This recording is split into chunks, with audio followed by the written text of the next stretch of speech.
Mataas ang tubig. Ah, tingnan natin kung may mga sumisyab na isda.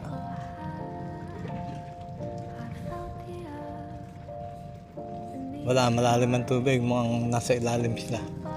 Yun, meron. Yun. Check natin kung maraming alamang. Wala. Mukhang masarap ng pumukol Kailangan maaga lang para iwas sa tindi ng sikat ng araw.